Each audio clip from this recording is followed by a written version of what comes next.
Good morning, it's Tuesday the 19th of June. Also ahead this morning.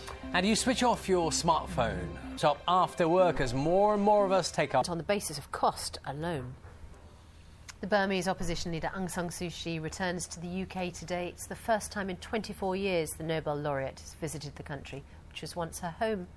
Yesterday, she received a rock-star welcome in Ireland, where the U2 singer Bono was amongst the stars who performed at a special concert in her honour.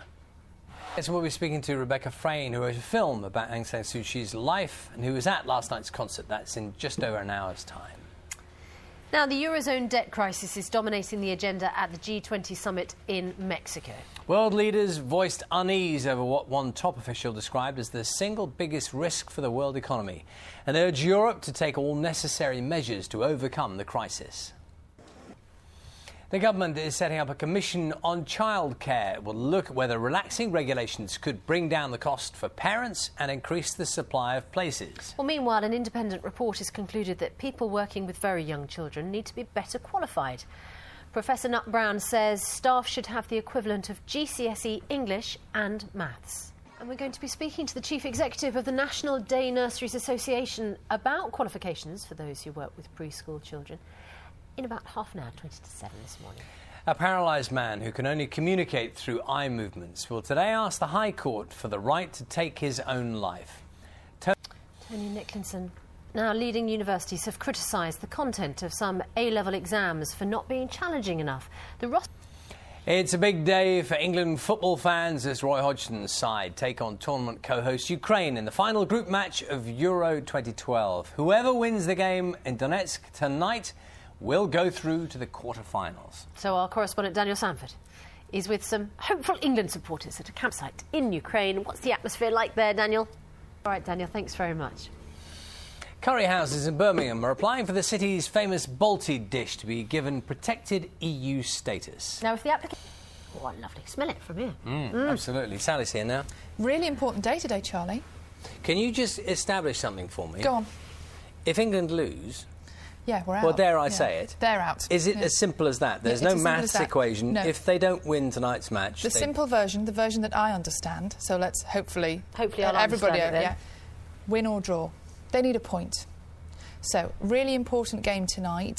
Ukraine, you would expect them to win or draw against Ukraine, but it's so unpredictable, isn't it? You think Wayne Rooney's coming back, that's got to be a big boost to them.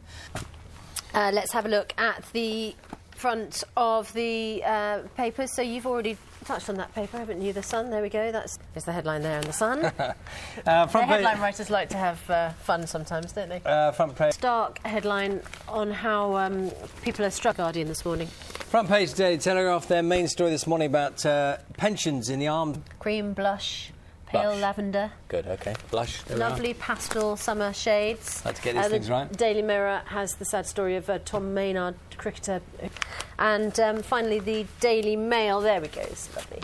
Duchess of Cambridge is their main story. Quick look at the papers for you. Steph's here now. Good morning. We update you on our main stories this morning. 9 out this morning. Do you find it hard to tear yourself away from when you've got home? But back to the squid.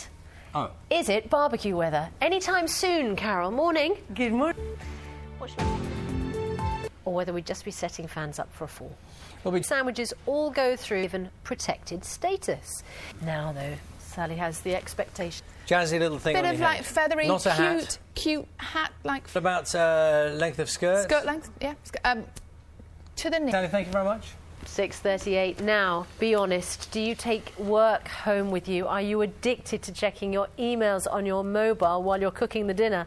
According to research by the Chartered Society of Physiotherapy... Look at what most people think about working when you go home. I suppose that's added on to the time you were doing it for leisure purposes anyway. Yeah. Are there really joint problems in the thumb? Would mean it's a more comfortable environment. You relax, you're doing that. But is it necessarily? No, not really. Morning time now, 6:43. Concerns have been raised about the literacy and numeracy skills of some people who work with preschool children. In a review commissioned by the government, Professor Cathy Nut Brown says nursery workers and childminders can qualify without a good standard of English and maths. The report also says those working with animals are required to have higher standards than those caring for a baby.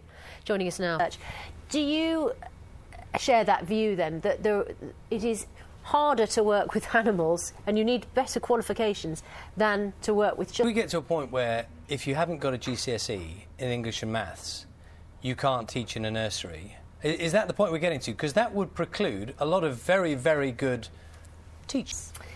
Panima, thank you very much indeed. Thank you. Time now, 6:47. You're watching Breakfast from BBC News. Our main stories this morning. Time for a look at the weather with Carol. Carol, thank you very much. Thanks, Carol. Yes, happy birthday, Johnny. Thank you very much. Over to Steph now. It's only a couple of months until all workers in the country get a chance to join a workplace pension for £4. But it depends how much is it. He doesn't say how much it weighs, though, does he? But his, you see, will feed us, and he's very handy because for your birthday, what was the present? I gave you a frying pan, didn't I? Perfect for squid. 6 minutes to 7.